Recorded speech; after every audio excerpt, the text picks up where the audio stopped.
إن الحمد لله نحمده ونستعينه ونستغفره ونعوذ بالله من شرور أنفسنا وسيئات أعمالنا من يهده الله فلا مضل له ومن يضلل فلا هادي له وأشهد أن لا إله إلا الله وحده لا شريك له وأشهد أن محمدا عبده ورسوله صلى الله عليه وسلم. يا أيها الذين آمنوا اتقوا الله حق تقاته ولا تموتن إلا وأنتم مسلمون.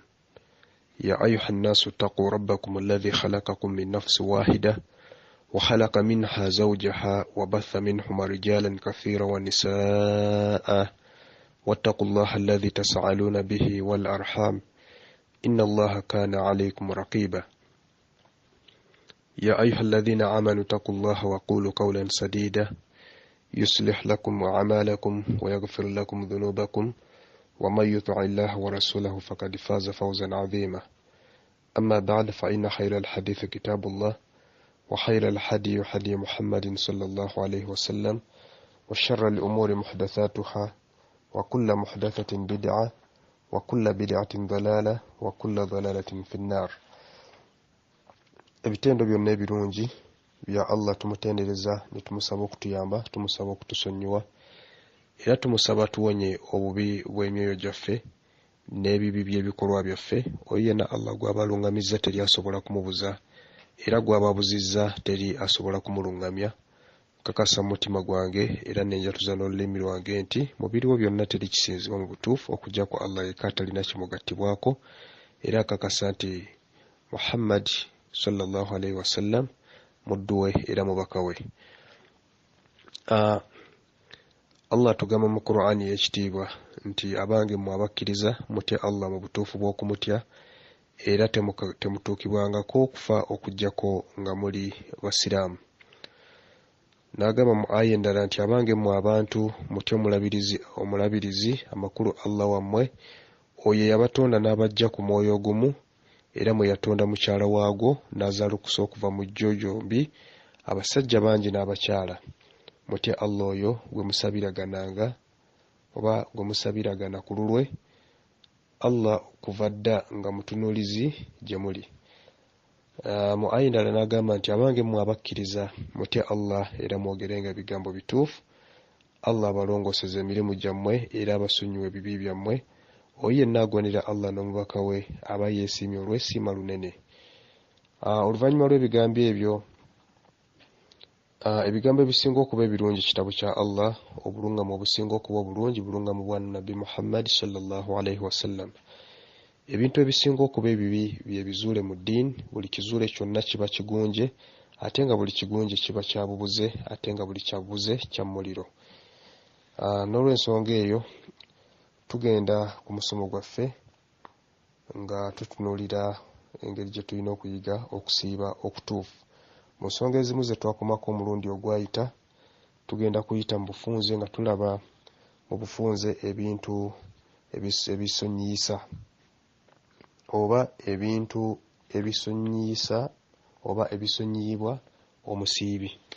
Tutunuulira mu bufunze ebintu ebisonyiyibwa omusiibi nga tulaba nti ebintu bino ng'omusiibi bw'aba abikoze asonyiyibwa era n'ekisibo kye ne kisigala nga kituufu. Ekisookera ddala omusiibi bw'amira amalusu ekisibo kye kisigala nga kituufu. Waliwo abalina endowooza nti bw'omuntu bw'aba asiibye n'okumira amalusu n'alowooza nti kimusiibulula. Tulaba nti omusiibi bw'aba yasaamiridde enswera oba ekiwuka ne kimugwa mu kamwa n'akimira, ekisibo kye tekifa kubanga aba tagenderedde kugimira oba kukimira. Ekirala nitulaba nti omusiibi bwe yeebaka emisana ne yeeroterera amakulu omuzungu kyayita wet dream n'atuuka n'okuvaamu amazzi asonyiyibwa era ekisibo kye kisigala nga kituufu kubanga teyakigenderedde. Ekyokuna nitulaba nti omusiibi bw'alya oba n'anywa emisana nga yeerabidde asonyiyibwa era agenda mu maaso n'okusiiba n'olunaku lwe luba lutuufu. Ne tulaba nti omusiibi bw'amira enfuufu eb'ekkunta oba ng'evudde mu kkolero ng'ebyuma by'omwanyi n'ebirala oba n'asika omukka okuva mu nku ne mu bintu ebirala asonyiyibwa era okusiiba kwe kuba kutuufu. Ne tulaba ensonga endala ng'omusiibi bw'asesema nga tagenderedde era nga tewali bisesame bizze munda mu lubuto, okusiiba kwe kuba kutuufu kubanga teyeeyagalidde. Ne tulaba ekirala nti omusiibi bw'akeesa ng'alina janabba n'aginaaba ku makya, ekisiibo kye kisigala kituufu kubanga mukyala Aisha atutegeeza nti Nabbi waffe Muhammad sallallahu alaihi wasallam yakeesaako ne janabba mu kisiibo n'aginaaba ng'obudde bukedde. Oluvannyuma lw'ensonga ezo tugenda kutunuulira ebitamwa mu kisiibo, kubanga tukimanyi bulungi nti waliwo ebintu ebitali birungi kuyitiriza kukola mu kisiibo, wabula nga tebitta kisiibo naye omuntu bw'ayitiriza obbikola oba bw'asukka ekkoomo mu bbikola, ekisiibo kye kyandifa era ng'ebintu ebyo bye bino wammanga. Ekisookera ddala okunyumunguza mu kamwa okususse. Okunyumunguza mu kamwa okuyitiridde oba okugenza ewala mu kiseera ky'okusiiba si kulungi. Olina kunyumunguzaamu ekisaanidde era olina okwegendereza amazzi okukoma okumpi, kubanga bw'osukka ekkomo gayinza okuwanguza amakulu gayinza okuwaguza ne gayita mu mimiro ne kiviirako ekisiibo ky'okufa. Kale bw'oba ofuna wudhu kirungi onyumunguze mu kamwa nga weegendereza. Ekyokubiri, okufeesafeesa mu nnyindo. Okufeesafeesa okuyitiridde naddala ng'ofuna wudhu si kirungi kubanga amazzi galiyita mu bituli by'ennyindo ne gayingira munda mu lubuto ne kiviirako okufiirwa ekisiibo. Okufeesafeesa ng'ofuna wudhu si kibi mu kisiibo, naye bw'osussa ekkomo kitamwa butamwa. Ekyokusatu, okukomberera ebyokulya. Kitamwa eri omusiibi okukomberera ekyokulya kyonna kubanga kyandimuviirako okusiibulukuka. Wabula bw'akikombako ng'alina ensonga ng'okulaba nti omunnyo gunoze mu nva, awo akkirizibwa okukombako naye bw'amala afujja. Ekirala, okugaayagaaya obuti oba obusubi. Ekyo sijja kugaziyaamu kaawo, nsuubira kitegereka bulungi. Ekyo n'ekirala ekiddirira, si kirungi kulowoozalowooza ku nsonga z'obufumbo ng'osiibye kubanga kiyinza okuviirako okuvaamu amazzi. N'ekirala, si kirungi kukuŋŋaanya malusu mu kamwa oluvannyuma n'ogamira ng'osiibye. Ekyo nno nakyo kyakwegendereza. N'ekirala, si kirungi kutunuulira mukazi enkaliriza, si kirungi kutunuulira mukyala yenna enkaliriza naddala ng'osiibye kubanga kyaliviirako ekisiibo ky'okufa.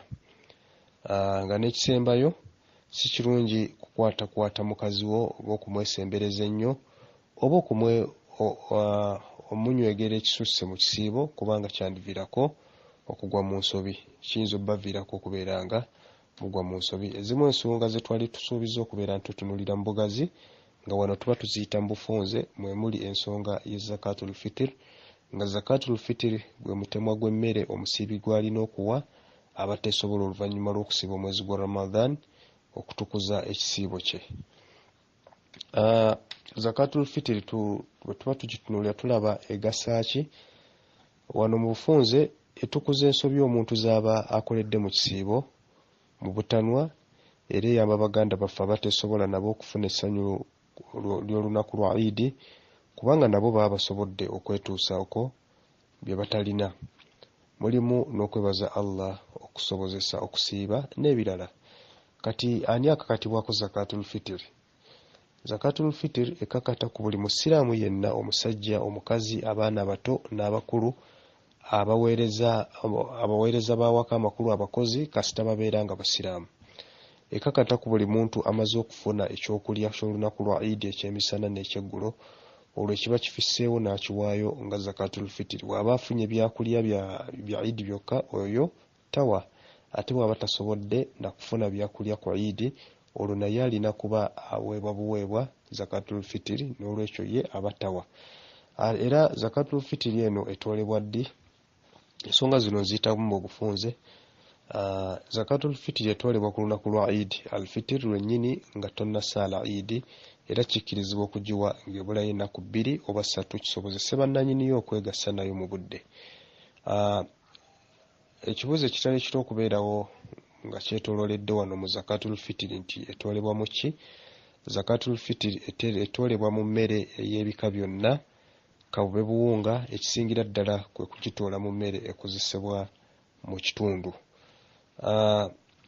Zakatul fitr eno otoola kigero kibwa oba owa zakatul fitr buli muntu gw'oweera omuweerayo kilo 2 ne gulaamu za 40 oba kyoyinza okugamba nti 2 kilograms and 40 grams, wabula bw'oba opimye kilo 2 n'ekitundu oba oyongedde ku mpeera zo.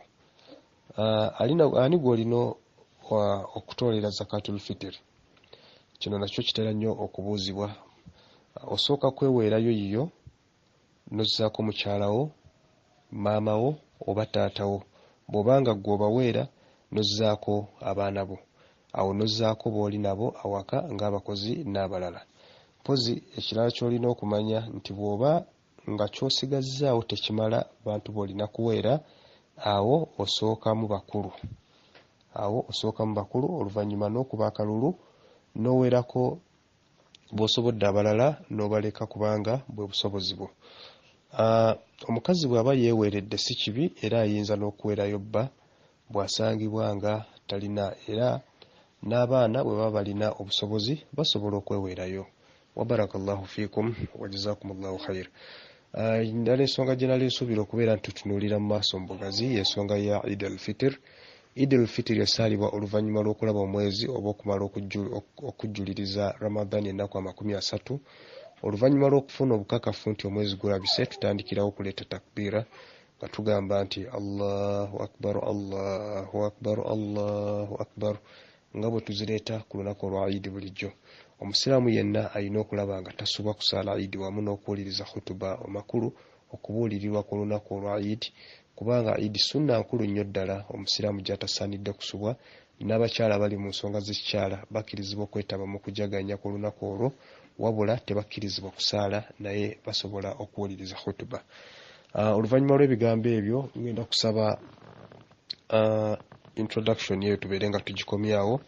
Ngenda kubeera nga nzizaako ensonga insha Allah zensuubira okubeera nti nkulu nnyo eri buli musiraamu okubeera ng'amanya, era ng'ensonga zino ngenda kuzisoma nga zikwatagana ku nsobi abasiibi abamu ze bagwamu.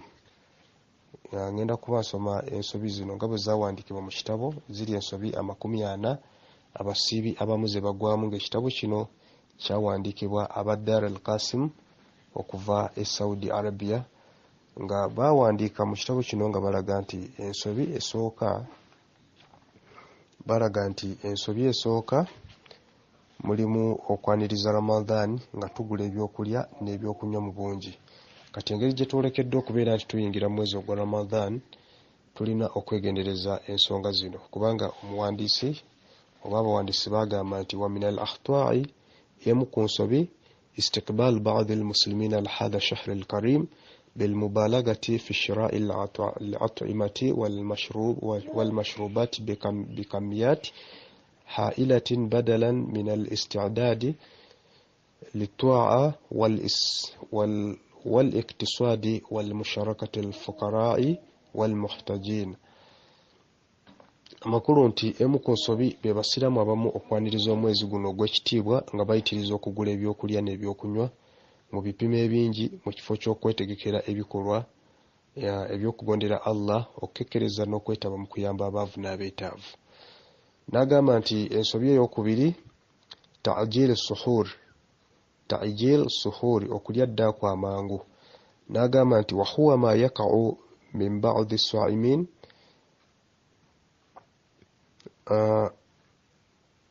era kino kirabikira nnyo mu basiibi abamu. Wa hadha fihi tafritu fi ajrin kathir, kino kirimu okulagajjalira empeera ennyingi amakulu eziri mu kukeererwa okugirya. N'agamba nti li anna sunnata fi dhalik an yuakhira al-muslim suhurahu liyadhfura bil ajri al-mutarattib ala dhalika liiqtidaihi bin nabiy sallallahu alayhi wa sallam. Nti kubanga enkola y'omubaka sallallahu alayhi wa sallam ku nsonga eno yali nti omusiraamu alina okukeereya ddaaku asobole okufuna empeera eva ku nsonga eyo olw'okugoberera nabbi sallallahu alayhi wa sallam. Ensobi ey'okusatu agamba nti obutava kiro na nniya ya kusiiba. Wano annyonnyola n'agamba nti anna ba'da as-sa'imin لا يبيت نية للصيام. abasibi abamu tebasula nga baleese enniya y'okusiiba. fa idha alimu swaim bidukhuli shahri ramadan wajaba alayhi tabyitu niyati bisiyami. Amakulu nti songa omusiibi bw'amanya nti ramadhaani etuuse kiba kimukakatako okuleeta enniya ekiro ey'okusiiba. naga fakad warada annabiyi sallallahu alayhi wasallam fakad warada annabiyi sallallahu alayhi wasallam qawluhu, nagamba nti kubanga waliwo obujulizi okuva ku nabbi sallallahu alayhi wasallam nga yagamba nti man lam yubayitu siyam min al-layl fala siyama lahu, yenna atava kiro na nniya ya kusiiba aba atalina kusiiba. Nagamba nti rawahu an-Nasa'i, era nga haditha yayogerwa Imam an-Nasa'i. Nagamba nti wa qawluhu sallallahu alayhi wasallam, era omubaka sallallahu alayhi wasallam yagamba nti man lam yubayitu siyam qabla tulu'i al-fajr fala siyama lahu, nti era yenna ataleeta nniya kiro nga mambya tennasala oyo aba talina kusiiba. Nalaga nti rawahu Daraqutni wal Bayhaqi wa sahahu al-Albani. Amakulu nti yayogerwa Imam Daraqutni ne Sheikh Albani. Amakulu nti Sheikh Albani yagisahaha. Amakulu nti Sheikh Muhammad Nasruddin al-Albani yagamba nti hadith eyo ntuufu. Wa ala al-aqsi min dhalik, ate ekinyume kyekyo al-ba'dhu yatalaffazu bin-niyyati wa hadha khata'u. Abantu abamu batula enniya era eno nsobi. Nalaga nti bal yakfi ayubayyata niyyata fi nafsihi. Naleta ebigambo wano ebya qala Shaykh al-Islam Ibn Taymiyyah rahimahullah, wa takallum binniyati laysa wajiba biijma'i al-muslimin, fa'ammatu al-muslimin innama yasumuna binniyat wa sawmuhum sahihu. Era nga ebigambo ebyo biri mu kitabo kya Shaykh al-Islam Ibn Taymiyyah. Bw'osoma ku kitabo kiyitibwa Al-Fatawa omuzingo ogwokutaano ku namba 572, alaga nti abantu abamu batula enniya era eno nsobi kubanga omusiibi kimumalira okuva ekiro n'enniya ku mutima gwe. Era nalaga nti Shaykh w'Obusiraamu Ibn Taymiyyah Allah musaasire yagamba nti okuleeta enniya mu bigambo si kyatteeka, era ekyo kyegattibwako abasiraamu, era n'abasiraamu abasinga obungi basiiba nga baleese enniya ku mitima gyabwe, era okusiiba kwabwe kuba kutuufu. Ensobi endala, ensobi eringa eyokuna, ta'ammudu shurbi athna adhan al-fajr, oba okulya mu bugenderevu nga baziina subuhi. Wa hadha bifi'lihi qad afsada sawmu khaswa idha kana al-mu'adhdhin daqiqan fi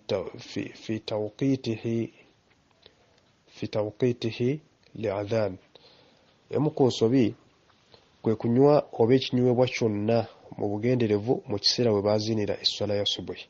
Omuntu oyo okukola ekyo aba yonoonye okusiiba kwe, naddala bwe kiba nga omwaziinyi mwegendereza nnyo mu kukuuma ebiseera by'okwaziina.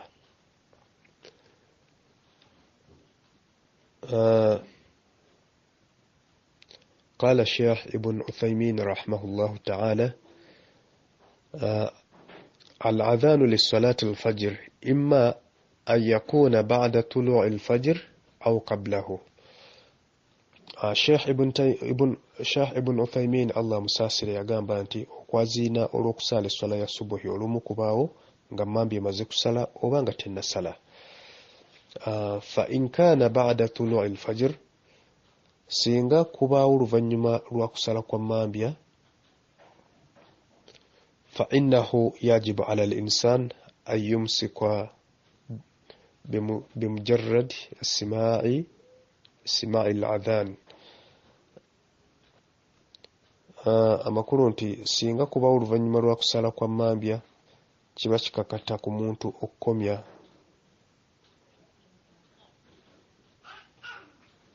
wanatulaze. N'agamba nti fa innahu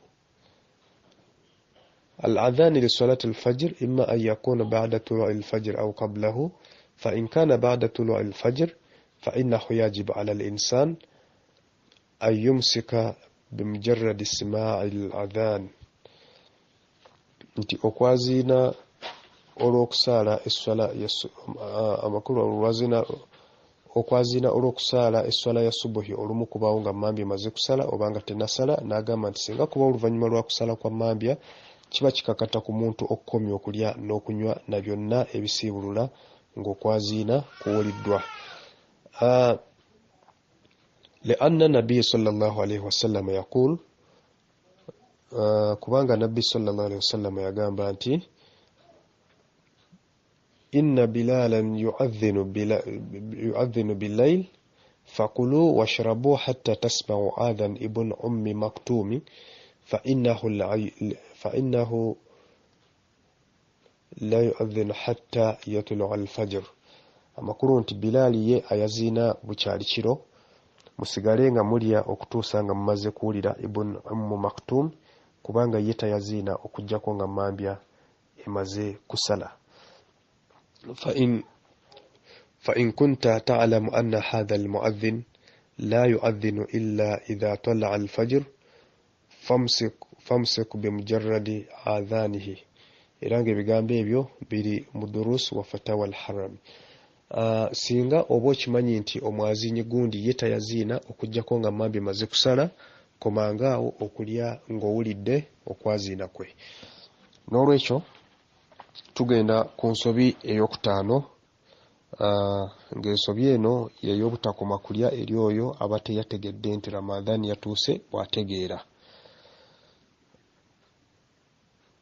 Emu ku nsobi ye muntu obutakomya kulya n'ebirala ebisiibulula singa aba ategedde nti omwezi gwa Ramadhan gwatandise. كأن يكون مسافر أو نائمة أو غير ذلك من الأسباب التي تحول بينه وبين معرفة الدخول الشهر، وهذا خطأ منه.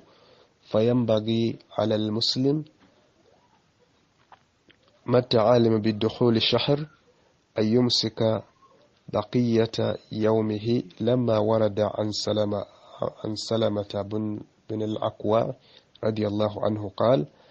Ampozi anyonyola agamba nti ekyokulabirako ayinza okuba nga abadde mu lugendo oba nga abadde yeebase oba olw'ensonga endala ezitali ezo mu nsonga eziyinza okulemesa omuntu okumanya nti omwezi gwabonese. N'agamba eno nsobi ekolebwa omuntu oyo era kyetaagisa omusiraamu wonna wamanyira nti omwezi gwabonese okukomya mbagirawo okukola ebisiibulula ku lunaku olwo omuli okulya, okunywa n'ebirala. N'alaga nti hadithi yayogerwa alaga wano agamba nti hadithi yayogerwa ng'ejjibwa ku Salama ibn al-Aqwa. Salama ibn al-Aqwa, Allah amusiime, nga yagamba nti inna nabiyya sallallahu alayhi wasallam ba'atha rajulan yunadi fi an-nas yawma ashura'i inna man akala falyutimma wa man lam ya'kul fala ya'kul. Era nga hadithi eriyo eri mutafakun alayhi, amakulu eri mu Bukhari ne Muslim. Anti Nabbi sallallahu alayhi wasallam yatuma omusajja akowole mu bantu ku lunaku lwa Ashura nti yenna abaalidde ajjuze okusiiba, ate abadde tannalya oyo talya. N'olwekyo nekitulaga nti omukutu wategeerera nti okusiiba kutandise aba alina kukomya byalya era n'atandikira okubeera nga asiiba. Ng'ensobi ey'omukaaga, jahlul ba'dhi bifadli shahri Ramadhan, obutamanya birungi biri mu mwezi gwa Ramadhan. N'alaga nti wa min al-akhta'i, emu ku nsobi, jahlul ba'dhi bifadli shahri Ramadhan, kwe kubanga abantu abamu tebamanyi birungi biri mu mwezi gwa Ramadhan. Fayastakbilunahu كغيره من أشهر السنة نبغوانiriza nga bwe baaniriza emyezi emirala egy'omwaka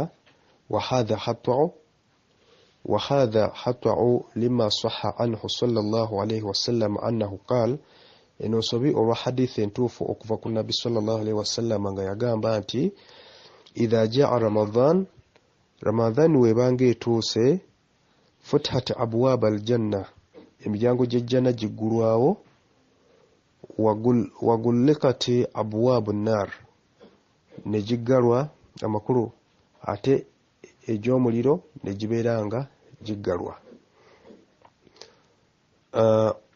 wasufiddat shayatin sitaani ne zisibwa ku mpingu wafi riwaya ate mu njogera endala ya hadithi yegamba nti wasulsilati shayatin amakulu sitaani zisibwa ku njegere era nga hadithi yayogerwa Bukhari ne Muslim wa hunaka ahadithu kathiratun jidda fi fadl hadha shahru al-azim era waliwo hadithi nyingi ezogera ku birungi ebiri mu mwezi guno ogw'ekitiibwa hadithi ensobi endala ekolebwa obutasala tarawih mu kiro kya Ramadan ekisooka wa min al-akhta' awanyonyoraga wa min al-akhta' emu ku nsobi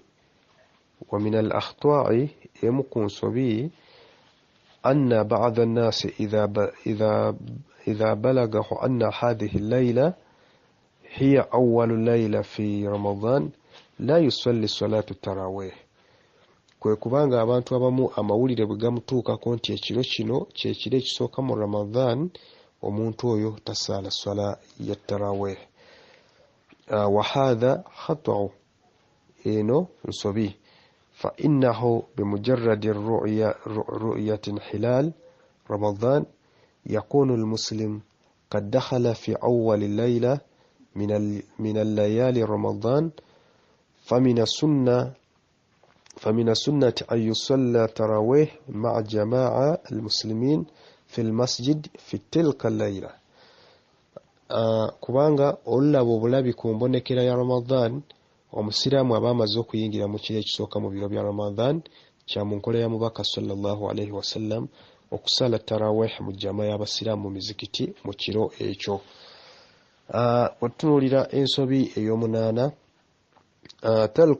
tarku sharbi aw al-akil fi nahari Ramadan nasiyan yaakulu wa yashrab ng'ensobi ey'omunaana okuleka omusiibi abaalidde nga yeerabidde n'otamulabula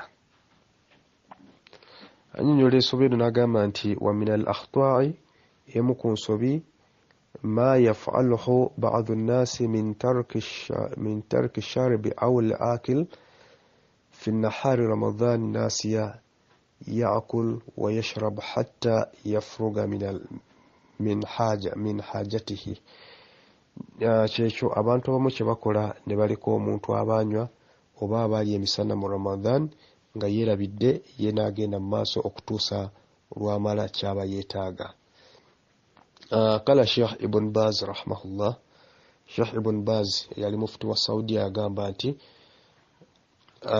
man ra'a muslima yashrab fi nahari Ramadan aw ya'kul yenna abaalabye omusiraamu ng'alya oba ng'anywa أو يتعاطى شيئا من المفطرات الأخرى أو من المفطرات الأخرى obanga alina kyakola kyonna mu ebyo ebisiibulula ebirala n'agamba nti wajaba al-inkar alayhi لأن إظهار ذلك في النهار لأن إظهار ذلك في النهار الصوم منكر ولو كان صاحبه معذور في نفس الأمر amakulu nti kimukakatako okumulabula kubanga okukola ekintu ekyo mu lwatu emisana mu Ramadan kiba kibi nnyo kakibe nga abakikola abalina ensonga entuufu nga tugenda mu maaso hatta حتى يجترع الناس على إذحال محارم الله من المفطرات في النهار الصيام بالدعوى النسيان. Ebigambo ebyo biri mu majallatu da'wa au majallatu da'wati soma ku 681. Amakulu nti ekyo kiri bwe kityo abantu baleme kutyoboola bintu Allah byaziiza obisibulula emisana mu Ramadan nga beekwasa ekyokwerabira. Tugenda kulabako ensonga ezo zokka 8 insha Allah. Tujja kutandikiraawo omulundi omulala tubeere nga tutunuulira ensonga endala oba ensobi endala abasiibi abamu ze bagwamu insha Allah. Allah tumusaba abeere nga atuwangaaza atuuse tusobole okubeera nga tufuna obulungi obuli mu mwezi ogwa Ramadan era atuwa okubeera nti tukolera ku ebyo bye tuyiga. Innahu waliyu dhalika walqadiru alayhi. وفق الله الجميع لما يحبه ويرضى والحمد لله رب العالمين.